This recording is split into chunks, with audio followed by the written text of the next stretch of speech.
Hey, it's Dave Nasani here, the Caregiver's Caregiver at caregiverdave.com on the Caregiver Dave radio show. Just want to bless you with an interview I did back in 2022 of the late, great Suzanne Somers. I know you'll enjoy it. How do you introduce Suzanne Somers? Everybody knows her, from men to women to young boys.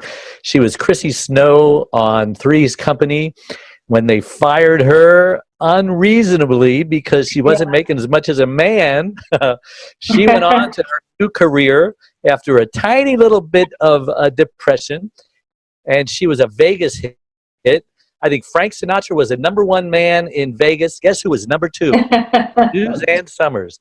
She's written a gazillion books, and she's here on the show with us today. Thank you so much for coming. I'm so happy to be here and to talk to you again. And Neil, nice to talk to you. And I just want to say one thing. Frank Sinatra?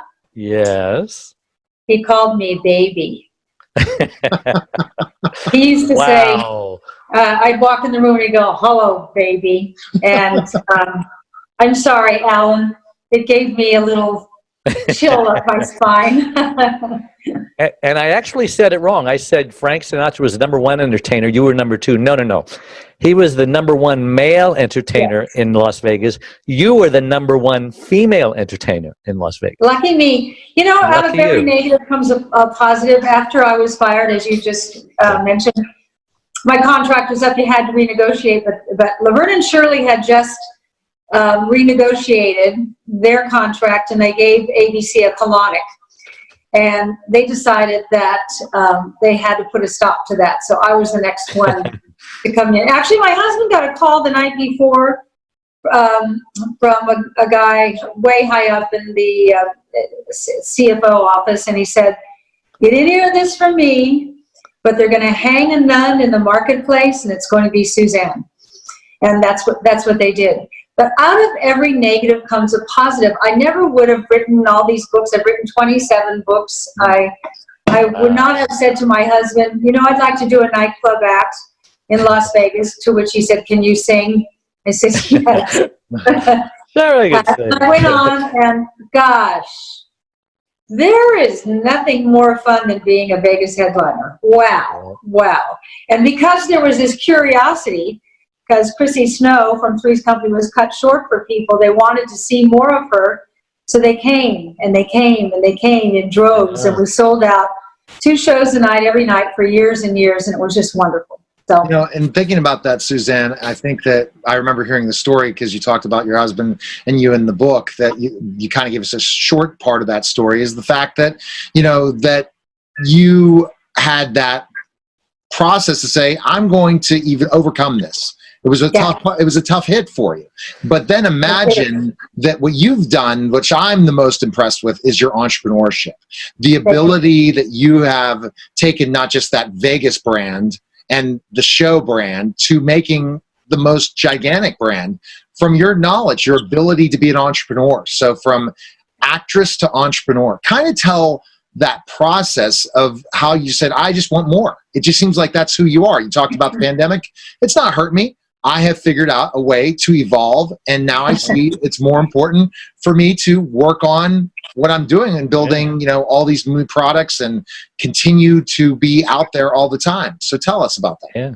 Well, I got cancer, and that became this veiled gift. And I thought, what have I done in my diet and lifestyle to play host to this terrible disease? And then I realized a lot of stress. I had a lot of stress as a kid. I grew up, I've written several books about being a child of a violent alcoholic. We had a closet to hide in at night. Imagine my brother and my brothers, my one brother died. My 2 brothers and my sister and I, my mother would say, get in the closet, get in the closet, get in the closet. And that meant he was really violent. We'd have to go in, and my brother had rigged a lock on the inside. And that's what I accepted as normal growing up. That's so not normal. And I was never depressed as a child, but I had a lot of fear. I think fear manifests, and when you go like, how did I get cancer? I remember talking to a medium after I was diagnosed. Barry Manilow told me about this medium that he goes to, and I thought, all right. And he said, I didn't say anything to this medium. And he said, as a child, you couldn't handle it. So you entombed it, and that took the form of this tumor. But what it did for me was I changed my life. I changed the way I ate. I switched only to, because I didn't want chemotherapy, so I turned that down. But you haven't lived until you are lying in bed one night and watching the Larry King show, hats off to Larry King. So many of my bestsellers are because of him, but he's got this guy on, Andrew Weil. You probably interviewed him. And Andrew Weil and Larry are discussing my cancer and the fact that I didn't take chemical poison. And Andrew Weil said, well, she's going to die. Imagine lying in bed going, no, we're not.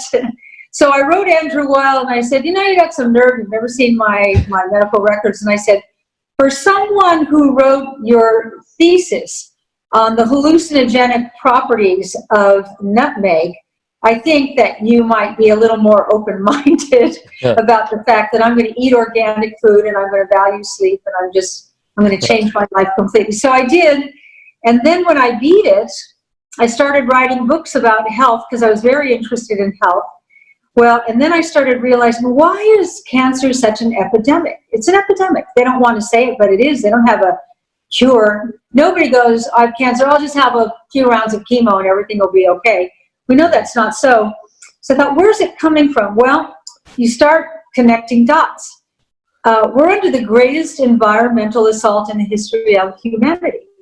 And so the toxic buildup or toxic burden in each of our bodies needs to be detoxed out, not chemically poisoned out. That doesn't solve anything. So I thought, where are the chemicals coming from? Well, it comes from the air we breathe, from the food we eat, and what we put on our skin. And if you look at your skin under a microscope, what we know is pores actually look like big holes under a microscope. And now I have the visual of putting chemical creams, expensive chemical creams, these fancy brands that you get on the first floor of the fancy department stores, which, by the way, are all closing now.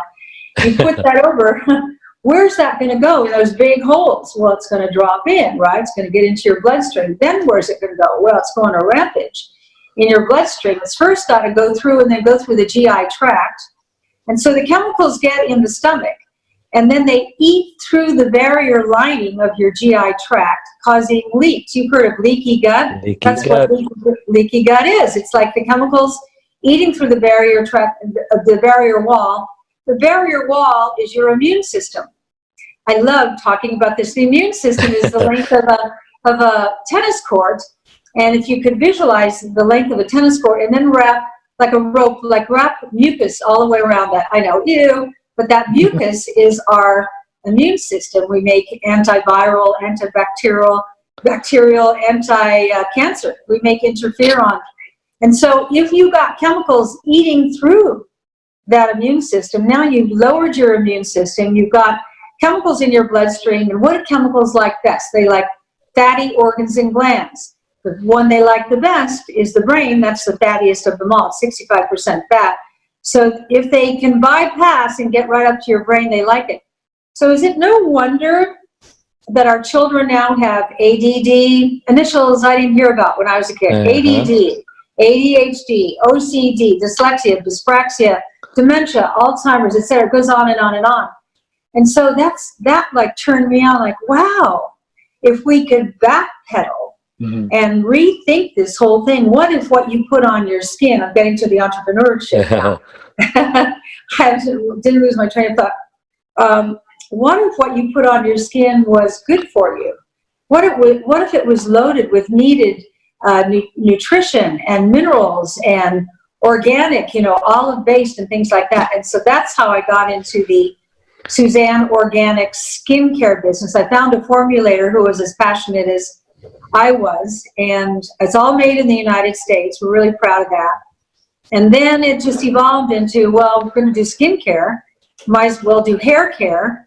We do hair care. We might as well do makeup. We do makeup. We might as well do household, non-toxic cleansers. So that's how I have over 1,000 products now. And there are people who can't live without them because mine is so clean and so pure. So never look a negative in the face of not being a gift horse. every negative you can see on the other side, that where's the opportunity in this? How can I learn and grow spiritually, health-wise, or physically? So that's how it began. But now the most fun, I started drinking tequila.